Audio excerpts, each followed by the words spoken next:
Shiny locks have been an enemy of the shiny hunting community for quite some time. While starting out in Generation 5, shiny locks became ever more pervasive in the 3DS generations of 6 and 7, turning many potential amazing shiny legendary hunts into completely inaccessible targets, and rendering a lot of shiny hunters unable to hunt them to add them as part of their collection. However, as the 3DS homebrew scene has grown ever more comprehensive over time, more and more dedicated individuals have begun to remove the shiny locks from the many hunts in Generation 6 and 7 that have these, turning many potential impossibilities into possibilities. And I'm here to show you and tell you how to do it. Before we go on a deep dive on how to remove the shiny locks, we must cover the prerequisites. First of all, you must own a 3DS that is capable of utilising custom firmware, and an SD card big enough to cover these details. If you go to 3dshacksguide.com, follow this comprehensive guide to the letter, you should be able to snort everything with no problem. A link to this will be included in the description. Also included among these downloads will be God Mode 9, a custom firmware that allows admin access over your SD card, as well as Luma 3DS, the tool which we're using to create this custom patch that removes the shiny locks and makes these hunts possible in the first place. Additionally, make these empty file directories and leave them on your computer. They don't have to be named after your Pokemon games, but it's kind of helpful to do so because you'll be needing to use them later. The first step to cover is quite a significant one. You must extract the ROMFS and XFS from your 3DS cartridges utilising God Mode 9. If you follow the steps on screen as shown, but skip step 7, you should be able to have both of these on hand.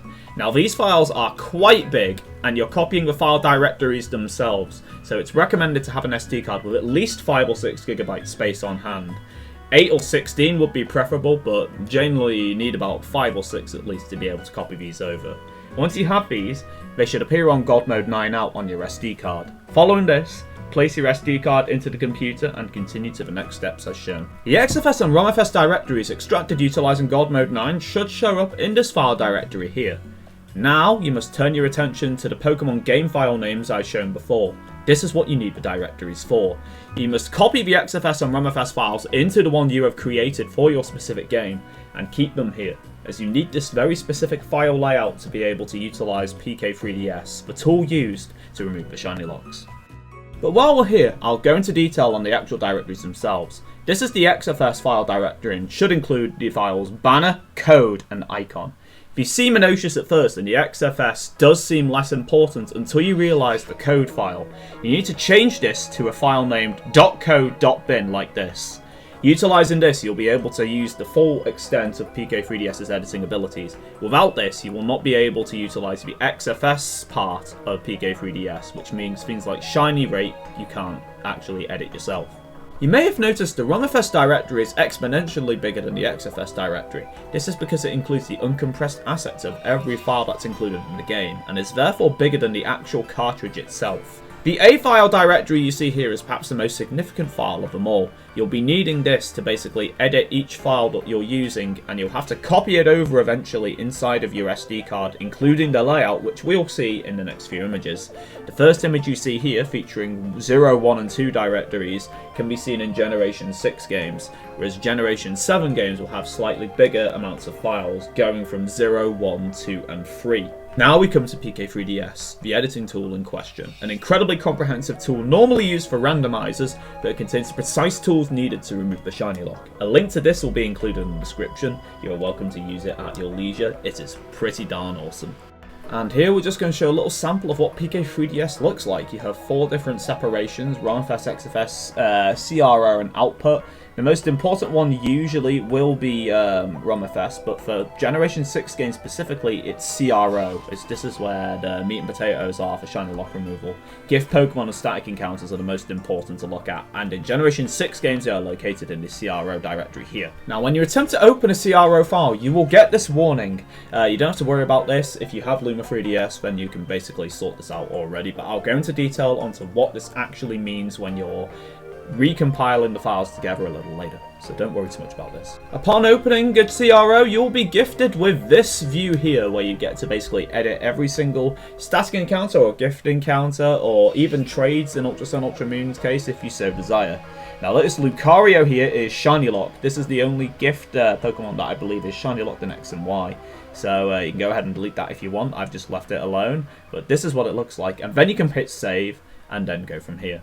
And here are the static encounters. This doesn't actually quite complete us. For some reason, Snorlax is missing from the static encounter list in X and Y. And you have a few unused areas here, like Scatterbug and a Bomber Snow, which are never used in the game at all.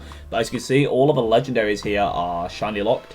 I'm unchecking all of these right now, which is what we want to do if we want to do a shiny lock removal hunt. Once we're done with this, we just hit save and we can go on to the next steps, which I'll be detailing for the Generation 6 game specifically a little later. This is just a sample of what you can do for X and Y under Mega Ruby and Alpha Sapphire.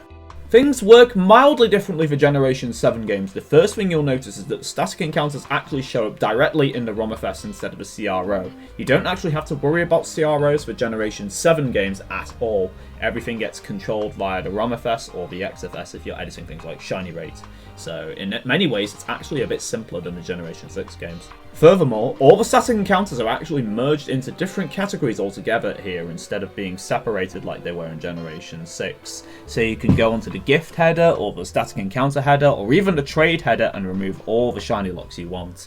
Now I've already done this because I set up Tapu Koko a little bit ago, and I've also wanted to do a bunch of the other legendaries like Solgaleo, Lunala, Necrozma, the rest of the Tapu, and Zygarde. I've set these all up, so I've kind of already locked these. But like, if you have the base game RIP, they should all have the shiny lock check there. You can just remove it if you want, hit save, and then you're good to go, and we'll go to the next step.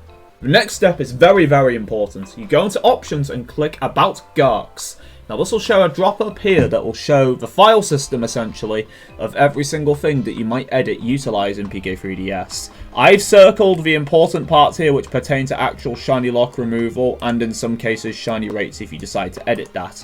So this is Pokemon X and Y, and the encounter data will be in A012. Now this tells you the exact file location and the exact modified file you need to be able to place in your SD card once you've edited everything together. So this is very, very, very important, and I recommend using this as a guide for anything you might be editing while using PK3DS. Also note that this data is not the same between Generation 6 and Generation 7. You'll see here that instead, Generation 7 games, Ultra Sun, Ultra Moon specifically, have it covered by Encounter Static, which is in A159. Now, this is the file that you must be editing and replacing and adding into your file directory once you repack everything together.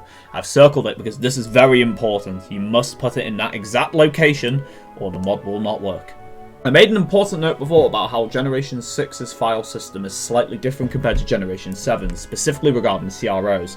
Notice how when edited here, dllfield.cro is at a different date compared to the rest of the CRO files. This indicates that it has been edited utilizing PK3DS, and you looking at the date modified is a very easy way to check which files you have edited together. You may have to check the ROMFS and XFS files that you have edited yourself, but date modified is a good indicator of what you've changed, and the most recent ones generally are the ones that you have edited in the past few minutes or hours or whenever you've edited it together. So make sure that you keep a note of these files, copy them over to your SD card when necessary, and we'll go over the next steps. So for Pokemon X, the data which is edited here is specifically handled under A01, and I've highlighted it here. You'll see the data's different. It will be like this for any files that you edit together. The same is true of Ultra Sun here, which is a different date modified for A159, which is where the file edited for static encounter data was when removing shiny locks from the legendaries. So you have these files saved and copied over. What's the next step? The next step is you go to your SD card, and if you haven't already, make a file directory called Luma. If you have Luma 3DS installed, you may already have this on your 3DS SD card, but if not, create this directory. This is very important. Within this Luma directory, you must then create another file labeled Titles and include it in the Luma directory here.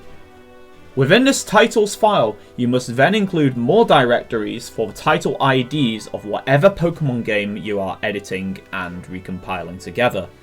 There is a comprehensive list of title IDs for Pokemon games which you can find right here. For convenience's sake, I'll just be posting a list showing all of them here. You must name the file this. I'd recommend copying the full game ID and then renaming the directory that, so that it's as accurate as possible and that everything can basically work together. Now here comes the recompiling part. It's important to note that you do not actually need every single file from your extracted copy of the game to be in this title ID file, only the ones you have edited. That being said, .code.bin needs to be edited to code.bin, removing the full stop at the start, and placed in the direct root of the title ID directory next to the directory that says romfs. If you do not do this, the mod will not work, so make sure code.bin is placed here. Inside the romfs file, you must only copy the directories of the files that you have edited. You do not need the files themselves, only the directory. So I'm going to be showing you a series of images here which show the A directory, which is the main directory containing all of the individual number files we have edited. Then you have 0, 1, 2, and 3. As this title ID is for Ultra Sun and Ultra Moon, the directory layout and structure must be identical to that of the Ultra Sun, Ultra Moon games which you may have written yourselves. Because of this, you do not actually need each individual file, but you do need the directories. So 0, 1, 2, and 3 needs to have as many directory files that are included in the original file system you have written. So for example, you got 0 and 0 to 9 within 0. But you do not need any files within 0, these can remain empty. Only the files you specifically edited, so for Ultra Sun, Ultra Moon, it would be 159, need to be actually added into the file system. As you can see right here, A159 correlates to static encounters in Ultra Sun, Ultra Moon. This is the only file you need to include within here, your edited version of it. Once it's in here, you should be all set to go. Just as a little video example here, I'm going to be showing my SD card and the files on here. So you go to Luma, Titles, you'll notice various different title IDs here. These are for Ultra Sun, Omega Ruby, X and Y. Here I am showing X. You need the DLL field crow file if you have edited that, but you'll notice that all of the directories here, aside from 0, 1, which is the one which I've edited that has a different date, which correlates to the Shiny Lock details, everything else all has the same date and has nothing in. You can keep them empty and unedited as you do not need them.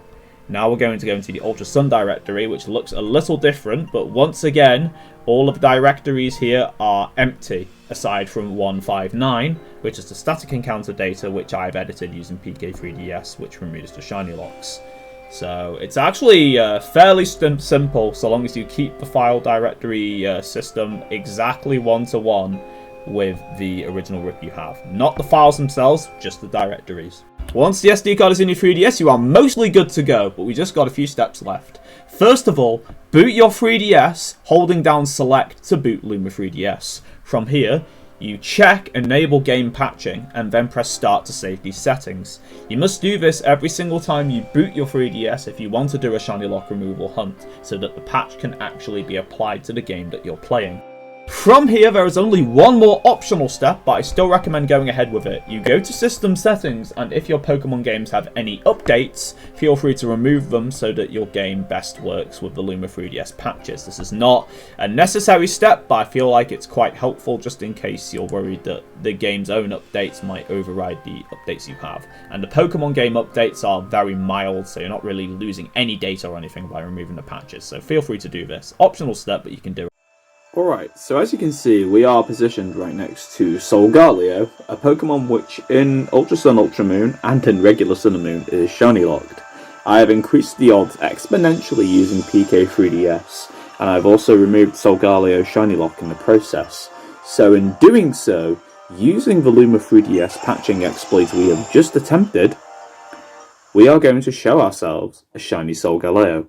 Maybe not immediately or every time, but eventually one will show up. The first one we see is regular. I have not increased the odds to be 1-to-1 fully, but I have increased them enough to the extent that a shiny will eventually show up. And removing the shiny lock also guarantees this. This is merely a proof of concept. So if you want to actually attempt to hunt, here we go, immediately, shiny Solgaleo, second encounter.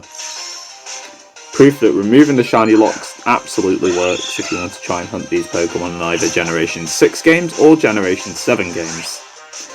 Thank you so much for watching, everybody, and here's to many, many more people hunting Generation 6 and Generation 7 shiny lock Pokemon. The Tapus, Solgaleo, Lunala, Necrozma, the Magearna if you really want to, Xerneas, Yveltal and Zygarde in Generation 6. There's a lot of different hunts which are really interesting to pull off, even the Totem Pokemon if you so wish. But yeah, have fun everybody, happy hunting.